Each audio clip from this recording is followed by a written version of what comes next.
오늘 함께 나누실 하나님 말씀은 창세기 43장 2절에서 9절까지 말씀입니다. 물론 지난주에 주보에 기록해 드린 대로 오늘 본문은 좀 여러 군데가 있습니다만 43장 2절부터 9절까지만 여러분들과 교독으로 읽도록 하겠습니다. 정은경 집사님 인도에 따라서 교독으로 읽도록 하겠습니다.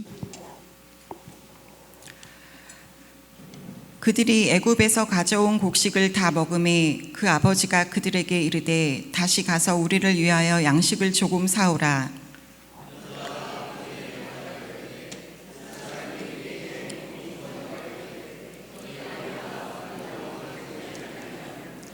내 얼굴을 보지 못하리라 하였으니 아버지께서 우리 아우를 우리와 함께 보내시면 우리가 내려가서 아버지를 위하여 양식을 사려니와 아버지께서 만일 그를 보내지 아니하시면 우리는 내려가지 아니하리니 그 사람이 우리에게 말하기를 너희의 아우와 너희가 함께 오지 아니하면 너희가 내 얼굴을 보지 못하리라 하였음이니이다.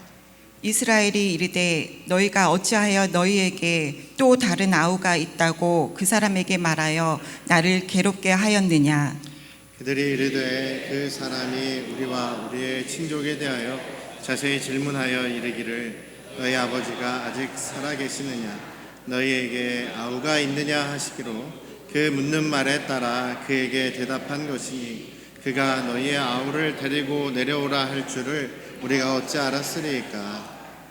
유다가 그의 아버지 이스라엘에게 이르되 저 아이를 나와 함께 보내시면 우리가 곧 가리니 그러면 우리와 아버지와 우리 어린 아이들이 다 살고 죽지 아니하리이다. 내가 그를 위하여 담보가 되오리니 아버지께서 내 손에서 그를 찾으소서. 내가 만일 그를 아버지께 데려다가 아버지 앞에 두지 아니하면 내가 영원히 죄를 지리이다. 아멘. 할렐루야. 네, 우리 아버지 하나님의 크신 그 은혜와 그 크신 사랑이 또 여러분과 여러분 가정에 충만하시기를 주님의 이름으로 축원합니다. 사람은 참 안 변한다 그러죠. 세상 사람들 하는 말입니다. 우리도 또 그런 말을 많이 사용하죠. 아이고 사람이 참 안 변하네 라는 말을 많이 합니다. 또 점점 더 나이가 들어가면 들어갈수록 생각이 굳어지는 그런 경우가 참 많아요. 우리가 나이가 들어가면서 우리가 또 여러 경험을, 그것도 어떻게 보면 내 입장에서 겪는 그런 경험들이죠. 그런 경험, 그리고 내가 겪은 그런 일들로 인한 나의 그런 가치관 같은 것이 더 굳어집니다. 그래서 변화되거나 성숙해지는 것을 기대하기 어렵다라고도 종종 이야기를 하고 또 그런 느낌을 받을 때가 참 많습니다. 오죽하면 세상 사람들에게 속된 말로 그런 말을 하죠. 사람은 고쳐 쓰는 거 아니다. 검은 머리 짐승 거두는 거 아니다. 또 생각이 아주 너무 꼿꼿해가지고 융통성이 전혀 없는 세대에 적응을 잘 못하는 그런 어르신들에게 좀 무례한 말입니다만 참 꼰대스럽다 이런 말도 막 하고 그러지 않습니까? 우리 교회에서는 우리들은 전혀 그런 얘기를 사용하지 않습니다만 이것은 성경적으로 맞지도 않은 얘기, 틀린 이야기입니다. 왜냐하면 우리의 삶은 예수 그리스도를 우리의 주님으로 모시는 그 순간부터 우리의 삶은, 인생은 완전히 거듭난다 그러죠. 완전히 변화됩니다. 새로운 삶을 살아가게 되는 것이죠. 내가 가지고 있었던 나의 원래의 인격, 나의 원래의 자아는 죽었습니다. 예수님과 함께 십자가에 죽었습니다. 그리고 이제 나는 예수님의 영을 받은 새로운 인간으로서 새롭게 태어났다. 그래서 그것을 고백하는 것이 침례인 것 아니겠습니까? 저는 죽었습니다. 이제 예수님이 나의 안에 오셨으니 저는 새로운 삶, 예수님의 말씀에 순종하고 예수님의 법을 따라가며 예수님의 그 인격과 성품을 닮아가는 그런 예수님의 제자로서 하나님의 아들, 딸로서 변화되겠습니다. 살아가겠습니다. 라고 하면서 살아가는 것이 바로 그리스도인들의 삶입니다. 내가 예수님을 정말로 나의 주님으로 30년 전, 40년 전에 영접을 했는데 예수님을 그 오래전에 믿었는데 여전히 내 성품에, 내 인격에 아무런 변화가 없다면 문제가 있는 거죠. 여전히 어린아이에서 변하지 않는, 자라나지 않는 좀 안 된 모습이 되는 것이죠. 우리 안녕 성도교회 가족들은 지금 현재 여러분들의 나이와 그런 것과 상관없이 계속해서 예수님을 닮아가기 위해서, 예수님의 인격으로 계속 변화되기 위해서 노력하시는 그런 저와 여러분들 되시기를 주님의 이름으로 축원합니다. 성경에 분명히 믿음의 사람들이 계속 성숙해져 가고 변화되어 가는 모습들을 그 성경에 보면 계속 나와 있어요. 사도 바울 같은 경우도 처음부터 완전한 인격의 사람이 아니었습니다. 점점 인격이 다듬어지고 또 연단되면서 점점 정말 인격도 예수님 닮아가는 인격으로 변해가고 있는 모습이 성경 곳곳에 나오고 있습니다. 또 바울 사도가 그 로마 감옥에서 빌레몬서를 기록을 하죠. 빌레몬에게 편지를 써서 보냅니다. 그러면서 이 빌립보 교회의 이제 지도자 혹은 이제 대표자격인 빌레몬에게 편지를 보냅니다. 너희 집에서 너에게 손해를 끼치고 도망간 노예 오네시모를 내가 만나서 그에게 복음을 전하고 그가 예수님을 믿는 사람이 되었다. 그리고 그가 그 전에 너에게 잘못한 것을 다 회개하고 할 수만 있다면 너에게 다시 돌아가기를 원한다. 내가 그 친구를 너에게 돌려보내려고 한다. 그러니 이제는 그 친구가 변화되었으니 그를 맞아주길 바란다. 그동안 그 너에게 해를 끼치고 손해를 입힌 것이 있다면 차라리 내가 갚아줄 테니 그를 미워하지 말고 혹은 죽이지 말고. 로마 사회에서는 노예는 거의 소유물이었어요. 그래서 주인을 피해서 도망가다 잡히면은 죽음을 당할 수도 있는 그런 그런 시대였습니다. 그러니 죽이지 말고 잘 받아서 다시 집에서 맞아주시오. 더군다나 그 친구는 예수님을 영접한 그리스도의 제자, 하나님의 아들이 되었으니 할 수만 있다면 그를 믿음의 형제로 맞아주기를 바라오. 이렇게 편지를 보내는 것이 이제 빌레몬서 내용입니다. 오네시모라는 사람도 종이었으나 예수님을 믿고 변화되었습니다. 주인에게 해를 끼치고 주인을 피해 도망갔었지만 주인께 다시 돌아갈 마음을 가지고 있고 주인께 용서를 구할 마음으로 변화되었습니다. 빌립보의 대표자였던 이 빌레몬도 이 오네시모를 잘 맞아주고 용서해주고 또 주인과 종의 관계에서 이제 형제의 관계로, 믿음의 관계로 변화되는 삶을 살게 된 것을 성경엔 나오지 않지만 역사가들은 그렇게 이야기를 하고 있습니다. 이렇듯 믿음의 사람들은 그의 성품도 그의 인격도 그의 관계도 변해갈 수 있게 되는 것이죠. 지금 현재의 모습에서 그냥 만족해하지 마시고 나에게 혹시 부족한 점이 있다면, 연약한 점이 있다면 내가 예수님 닮아가는 모습으로 예수님의 말씀과 예수님의 성품을 기준으로 해서 그 예수님을 닮아가는 것을 우리의 인생의 목표로 삼아서 조금씩 변화해 나가실 수 있는 그런 저와 여러분들 되시기를 주님의 이름으로 축원합니다. 특별히 우리 어르신들이 힘들어하는 것이 무엇이냐면 우리 가족이, 우리 자녀들이 또 우리 아내가, 남편이 내가 원하는 대로 움직이지 않는다는 거예요. 내가 원하는 대로 생각하고 행동하고 또 따르질 않는다는 것이 이게 너무 힘들어하는 분들을 제가 많이 봅니다. 그래서 다른 사람이 내 말을 듣고 좀 바뀌었으면 좋겠는데 안 바뀌는 것에 너무 힘들어하고 그래서 가족 간의 관계도 어려움을 겪는 그런 집들을 종종 보게 됩니다. 그런 내가 기준이 아니라 나의 기준에 다른 사람들을 맞추는 것이 아니라 예수님의 기준에 맞게 우리가 그것을 따라가고 혹은 또 다른 사람들을 이해해주고 배려해주고 존중해준다면 우리는 서로 성숙해 갈 수 있는 것이죠. 가장 좋은 것은요, 우리 가정이 행복하려면 따라해 봅시다. 내가 변하면 가정이 행복하다. 점점 줄어드네요. 내가 변하면 교회가 행복하다. 믿으십니까? 아유, 감사합니다. 그렇습니다. 이게 큰 원칙이라고 생각하시면 됩니다. 서로 변하면, 서로 함께 변하면 가장 이상적이지만 때때로 그게 잘 안 될 때가 있습니다. 오늘 말씀이 그런 말씀인데요. 때때로 정말 부모님이 안 변하는 경우가 있어요. 그런데 자녀들이 변했을 때, 자녀들이 변했더니 또 그 자녀들의 변함으로, 자녀들이 성숙해짐으로 인해서 그 가정의 변화가 일어나는 그런 내용을 오늘 제가 나누려고 하는 그런 내용입니다. 그런 가정, 우리가 서로 예수님 닮아가는 변화된 인격, 변화된 성품으로 우리 가정이 늘 행복을 누리실 수 있기를 주님의 이름으로 축원합니다. 요셉을 이제 잃어버리죠. 야곱이 자기 아들, 자기가 그렇게 편애하고 아끼고 사랑하는 요셉을 잃어버린다. 죽은 줄로 알고 있어요. 죽게 된 그 요셉이 떠나가게 된 이유가 어떻게 보면 자기도 한 역할을 한 겁니다. 요셉만 편애하고 다른 아들들은 별로 중요하게 생각하지 않았기 때문이죠. 그런 그 요셉이 잃어버렸음에도 불구하고 야곱의 모습은 어땠느냐? 야곱은 거의 전혀, 성경상으로는 전혀 변하지 않은 것 같아요.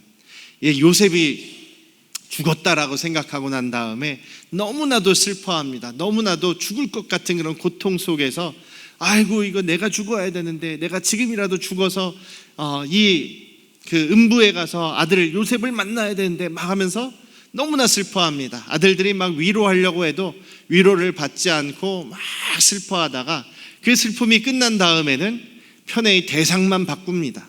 베냐민으로 바꾸죠. 그러니까 요셉의 동생이고 라헬의 둘째 아들, 자기가 그렇게 사랑했던 그 아내였던 라헬이 두 번째 낳은 아들입니다. 더군다나 이 아들을 낳다가 죽었단 말이죠. 그래서 어떻게 보면 베냐민을 볼 때마다 죽은 라헬이 생각나서 너무나 슬펐을 텐데, 그래도 베냐민만을 애지중지하고 하여간 베냐민은 이제 요셉처럼 또 무슨 문제가 생기지 않나 해서 아예 밖에 내보내지도 않고 자기가 꼭 끌어안고 있는 모습이 야곱의 모습입니다. 과보하는 모습이죠, 오히려. 그래서 흉년이 들어서 먹을 것이 떨어졌을 때 형제들을 보냅니다. 형제들을 이제 나머지 10 아들만을 애굽으로 보냅니다. 그러면서 절대로 베냐민은 데려갈 수 없다. 내가 요셉도 죽었는데 이 베냐민까지 죽으면 나는 이제 못 산다 하면서 베냐민을 꽉 붙잡고 있습니다. 무슨 얘기입니까? 나머지 형제들은 죽어도 상관없다는 얘기예요. 나머지 형제들은, 그 나머지 아들들은 좀 덜 중요하다라는 얘기입니다. 그 이야기를 듣는 그 아들들의 기분이 어떻겠냐는 얘기죠. 요셉의 형제들은요, 자라오면서 참 아버지에게 상처를 많이 받았을 거예요. 아버지 야곱이 이제 고향으로 돌아올 때 자기 형 에서를 두려워하지 않습니까? 에서를 무서워합니다. 에서를 만나긴 만나야 되는데 너무나 무서워요. 그래서 어떻게 합니까? 자기 재산들과 종들을 맨 앞에 보냅니다. 그래서 에서가 받아주면 감사하고, 혹시 자기 종들을 다 죽여버리면 그 다음에는 도망가야지, 이 생각을 가지고 있어요. 그 종들과 재산들을 앞에 보내고 선물들을 앞에 보내고, 그 다음에는 이제 자기 아들들 그리고 자기 아내들을 또 먼저 보냈는데, 맨 뒤쪽에 요셉과 또 자기 아내, 자기가 제일 사랑하는 라헬, 베냐민만 뒤로 싹 빼놓죠. 그리고 나서도 불화했는지 자기는 맨 뒤에 남아있다가 천천히 뒤에서 이제 가려고 하고 있습니다. 여차하면 자기 한 목숨이라도 살리겠다. 이게 지금 야곱의 모습입니다. 그리고 나서 세겜에 정착하려고 했을 때 세겜에서 어떤 일이 일어납니까? 자기 딸 디나가 그 세겜의 추장 하물의 아들에게 그 겁탈을 당하죠. 그 성폭행을 당합니다. 그리고 나서는 결혼하자고, 이 혼인관계를 맺자고 요구를 합니다. 근데 그 형들은 굉장히 화가 났어요. 그 아들들은 굉장히 화가 났습니다. 그래서 결혼해 줄 테니까, 결혼시켜 줄 테니까 할례를 해라 라고 해서 그 세겜의 남자들 다 할례를 시키죠. 그리고 나서 고통스러워할 때 다 쫓아가서 다 죽여버립니다. 그리고 돌아오죠. 그랬더니 야곱이 하는 얘기가 무슨 얘기입니까? 너희들은 쓸데없는 짓을 해가지고 내가 위험하게 생겼다. 저들이 나중에 나에게 복수하면 어떻게 하겠느냐 라고 이렇게 오히려 아들들을 야단칩니다. 물론 잘못한 부분도 좀 아쉬운 부분도 있습니다만 어쨌든 자기 딸의 복수를 한 것이잖아요. 그런데 오히려 아들들을 나무래요. 그 이유가 뭐냐면 내가 위험해졌다. 너희들 때문에 내가 죽으면 어떻게 하려고 그러냐. 그런 얘기를 하는 거예요. 이 아들들이 얼마나 아버지가 한심해 보였겠습니까? 딸에 대해서 이렇게 분노하지도 않고 복수하는 것을 오히려 잘못했다고 하는 아버지, 얼마나 좀 그랬겠어요. 상처가 있겠죠. 요셉을 그렇게 애지중지할 때도 또 이 아들들은 상처를 받았겠죠. 여러 상처를 받아왔습니다. 그래서 요셉을 그냥 죽이려다가 팔아버리는 일까지 생기게 되죠. 근데 그 이후에도 여전히 야곱 그 아버지는 변하지 않습니다. 르우벤이 아버지한테 얘기합니다. 첫 번째 다녀온 다음에 이제 시므온을 요셉이 인질로 잡습니다. 그리고 베냐민을 데리고 오라 그러죠. 그랬더니 그 이야기를 이제 아버지한테 합니다. 아버지, 저 막내 아들 데려와야지만 다음번에 또 곡식을 살 수 있답니다. 그러니 다음번에는 아들 저 베냐민 데려가게 해주십시오. 그랬더니 너희가 내 손에서 내 아들들, 내 자식을 다 죽이려고 하느냐? 라고 하면서 막 화를 내요. 그게 무슨 얘기냐면 내 자식을 다 죽이려고 하느냐에는 요셉과 베냐민이 들어있지 않습니까? 그러니까 베냐민하고 요셉만 자기 아들 취급을 하는 거죠. 요셉과 베냐민만을 자기 아들 취급하고 자신의 가장 소중한 자식이라고 지금 르우벤에게 막 화를 내는 야곱의 모습을 보는 이 아들들의 마음이 어땠겠습니까? 참, 아유 아버지 참, 아유 안 변하셨네, 아유 아버지는 왜 이러시냐, 이런 생각을 할 수가 있었겠죠. 아버지 야곱은 별로 변하지 않은 것 같아요. 자기의 생명을 아주 제일 우선으로 여기고 자기가 죽는 것을 제일 두려워하고 그 다음에는 자기가 사랑하는 편애하는 이 아들들이 해를 입을까 봐 그것을 두려워하는 모습이 어떻게 보면 굉장히 좀 연약한 야곱의 인간적인 그런 모습입니다. 그런 야곱의 모습을 보면서 이 아들들이 참 상처 속에서 자랐을 것 같은데 오히려 이 아들들의 모습이 변화된 모습을 보여줍니다. 아들들이 오히려 변화됐어요. 이런 생각을 했을지도 모르겠습니다. 이 요셉이 사라지면 이 아버지가 정신 차리고 나머지 아들들을 조금 신경 써주고 좀 인정해주고 조금이라도 더 사랑해주지 않을까, 이런 생각을 좀 했을지도 모르겠습니다. 자기들도 좀 바라봐주지 않을까, 자기들도 좀 인정해주지 않을까, 이런 생각을 했을지도 모르겠습니다. 그런데 여전히 아버지는 변하지 않으므로 그 기대가 완전히 무너져 버렸을 것이지요. 원망과 미움 속에서 자랐을지도 모릅니다. 그런데 시간이 흐르면서 이 아들들이 오히려 아버지를 그냥 이해해 줍니다. 우리 아버지 원래 이런 분인가 보다. 오히려 아버지를 이해해 주는 모습들이 곳곳에서 보여집니다. 세월이 흐르면서 많은 변화를 경험을 했겠죠. 유다 같은 경우는 자기 아들들이 죽지 않습니까? 죽는 경험도 했고 자기 며느리로부터 교훈도 얻게 됩니다. 뭐 이런저런 일들이 이제 유다나 다른 형제들에게 있게 된 것이죠. 그러면서 이들의 변화된 모습이 무엇이냐면 첫 번째로는 이들에게 문제가 생겼을 때 자기들끼리 이야기하는 겁니다. 그 봐라, 우리가 그때 요셉을, 그때 우리 동생 그 구덩이 속에서 살려달라고 애원하는 동생을 너희들이 박대하고 너희들이 없애버리지 않았느냐, 그것에 대한 벌을 우리가 하나님께 받는 것이다. 우리가 지금 죗값을 치르고 있는 것이다. 우리가 그때 잘못했던 것이다 라고 르우벤이 얘기를 합니다. 근데 그것을 바로 옆에서 요셉이 듣고 있었죠. 성경에 보면 이 르우벤이 그렇게 요셉에 대해서 우리가 잘못하지 않았느냐, 우리가 죗값을 치른다라는 이야기하는 것을 요셉이 듣습니다. 그리고 그 이야기에 요셉이 어떻게 보면 마음이 움직여요. 그래서 뒤로 나가서 한참 울고 돌아옵니다. 저 형들이 자기에게 잘못한 것을 그래도 잘못했다고 생각하고 있구나, 그래도 자기들의 잘못을 알고 있구나라는 생각을 하게 됩니다. 이들이 처음부터 그런 생각을 하진 않았을 것입니다. 시간이 지나오면서 이들이 그런 경험을 하게 되고 또 요셉을 생각할 때 자기들이 죄를 졌다라는 그 마음의 응어리를 갖게 된 것이죠. 그래서 후회하는 모습이 42장에 보면 나오고 있어요. 그리고 나서 이제 요셉이 꾀를 쓰죠. 자기 동생 베냐민이 보고 싶습니다.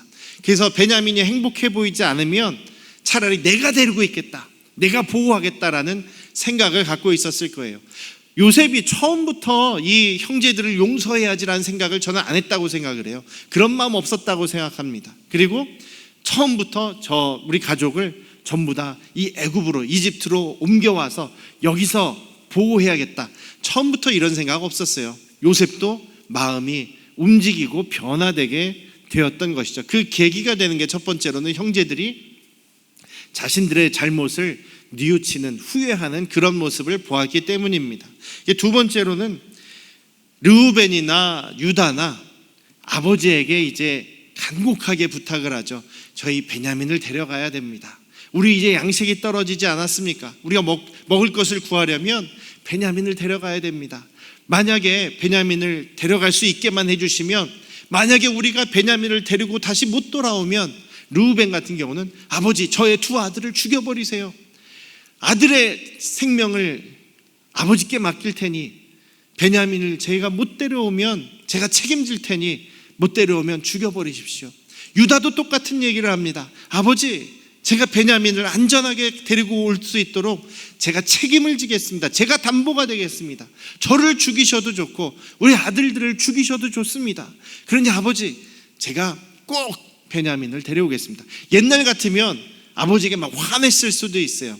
디나의 문제, 그 딸의 문제에 있어서는 아버지께 막 화를 냅니다. 아니 아버지 우리 형제 자매가 이런 나쁜 일을, 이런 말도 안 되는 죄를 당했는데, 피해를 당했는데 그게 우리가 복수한 것이 뭐가 잘못됐다는 겁니까? 아버지에게 따졌습니다. 그러던 아들들이었는데 지금은 아예 아버지 저를 대신 죽이십시오. 저희 아들들을 죽이십시오. 제가 담보가 되겠습니다. 아버지를 끝까지 설득하고 그 아버지가 그 베냐민을 사랑하는 것을 아예 인정하고 이해하는 모습이 바로 아들들의 모습입니다. 그리고 더 나아가서 유다 같은 경우는 요셉에게 간곡하게 요셉에게 이야기를 하는데, 주보에 이제 제가 그 성경 본문을 미리 한 주 전에 보여드리지 않습니까? 읽어보신 분들은 아마 보셨을 거예요. 44장에 보면 창세기 44장에서 18절부터 34절까지 유다가 요셉에게 간곡하게 이야기하는 내용입니다. 그 이야기는 제가 지금 읽어도 언제나 읽어도 너무 감동적이에요. 거기에는요 이런 식으로 이야기를 합니다. 이전에 당신께서 주께서 우리의 그러니까 우리의 주인님 혹은 이제 높여드리는 거죠. 총리님께서 우리에게 아들이 있느냐, 뭐 다른 사람이 있느냐, 아버지가 어떠시냐 막 물어보셔서 이렇게 그 아버지에 대한 이야기, 또 이 베냐민에 대한 이야기도 했습니다. 그래서 아버지는 지금도 그 형이 죽었기 때문에 이 둘째 아들을 너무나 사랑합니다. 그래서 생명처럼 사랑하시기 때문에 이 아들을 데려가야 됩니다. 제가 정말로 간신히 아버지에게 허락을 받아서 데려온 아들입니다. 근데 만약에 이 아들을 지금 데려가신다고 하면, 여기에 남겨두신다고 하면, 아들을 데려가지 못하면 아마 저희 아버지는 그걸로 충격을 받아서 돌아가실지도 모릅니다. 그만큼 마음이 약해지시고 그만큼 연세도 드셨고 마음도 많이 약해지셨습니다. 그러니 제발 좀 불쌍하게 여겨주십시오. 이 아버지, 이 베냐민만을 아끼고 사랑하는 이 아버지를 봐서라도, 이 늙으신 아버지를 봐서라도 제가 차라리 종이 되겠습니다. 저의 생명을 가져가셔도 좋은데 이 베냐민과 또 우리 아버지를 살려주십시오라는 간절한 얘기를 합니다. 너무나 감동스러운 얘기를 합니다. 그리고 그것이 정말 진심에서 우러나오는 아버지를 향한 걱정과 또 아버지를 이해하는 그런 마음이 여기 유다의 이야기 속에 드러나고 있어요. 옛날 같았으면 이런 말이 안 나왔을지도 모릅니다. 이 진심 어린 이야기가 요셉의 마음을 완전히 감동시킵니다. 이 유다의 말 다음에 어떤 일이 일어납니까? 그 자리에서 요셉이 막 펑펑 웁니다. 펑펑 울고 막 소리를 칩니다. 그리고 거기에 있는 사람들 다, 관계자들을 다 내보내고 자기가 요셉이라는 것을 이제 밝히는 것이죠. 그리고 형제들을 오히려 위로하게 됩니다. 저는 이 유다의 변화, 유다의 이 진심이 아니었으면 요셉의 마음이 쉽게 움직이지 않았을 거라고 생각을 합니다. 요셉이 처음부터 이 형제들을 용서했다고요? 아니, 전혀 그렇지 않습니다. 지난주에도 말씀드렸듯이 어렸을 때 17살 정도 되었을 때 하나님께서 꿈을 꾸게 해주셨는데 그 꿈을 요셉이 평생 동안 그 꿈을 붙잡고 하나님이 이런 꿈을 주셨으니까 이 꿈이 이루어질 때까지 내가 열심히 살아야지, 하나님만 붙잡고 살아야지, 전혀 이런 생각하지 않았습니다.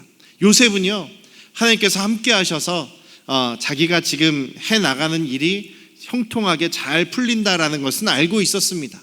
그럼에도 불구하고 자기가 노예 신분인 것, 억울하게 자기가 누명을 쓴 것, 억울하게 형들에게 팔려와서 여기서 지금 종노릇하는 것에 대한 마음의 상처가 엄청나게 컸던 사람이에요.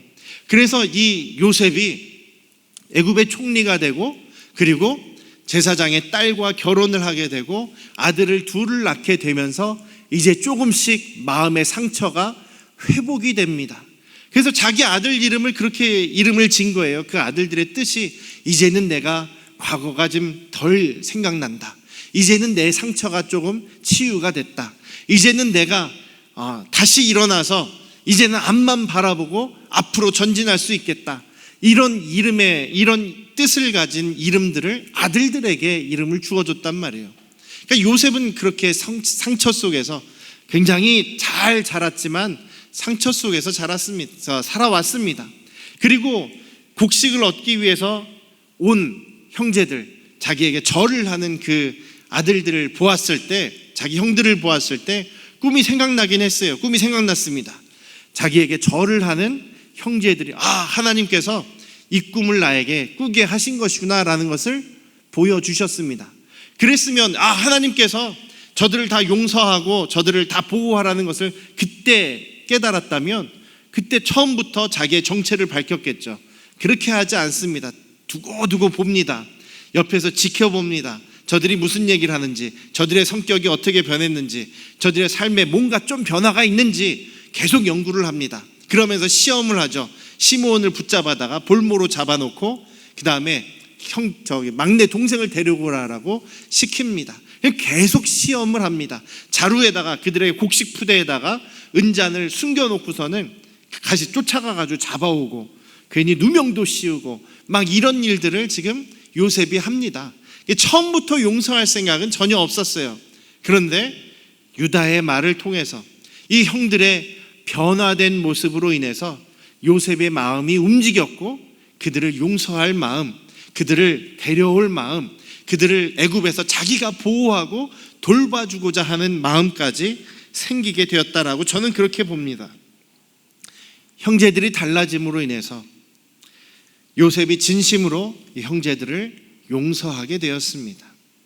또 하나님께서 계획하셨던 일, 제가 지난주에도 얘기했지만 요셉이 굳이 팔려가지 않았더라도, 형제들이 요셉을 팔지 않았었더라도 하나님께서는 요셉을 총리로, 애굽의 총리로 세우실 수 있고 하나님께서는 또 하나님의 약속을 이루어 가실 수 있다라고 얘기했습니다. 그런데 자칫하면 이 약속이 성취가 안 될 뻔했어요. 형제들이 변하지 않고 여전히 요셉 앞에서 막 서로 싸웠다면, 또 아버지에 대한 생각도 이들이 미움만 가득했다면, 상처만 가지고 있었다면 요셉이 용서 안 했을지도 몰라요. 그럼 어떻게 됩니까? 베냐민만 데려왔겠죠. 혹은 야곱만 데려왔을 수도 있죠. 그럼 역사가 달라질 수 있는 것 아니겠습니까? 형제들의 변화와 성숙함으로 인해서 요셉이 그들을 용서하게 되고 하나님의 약속이 성취가 됩니다.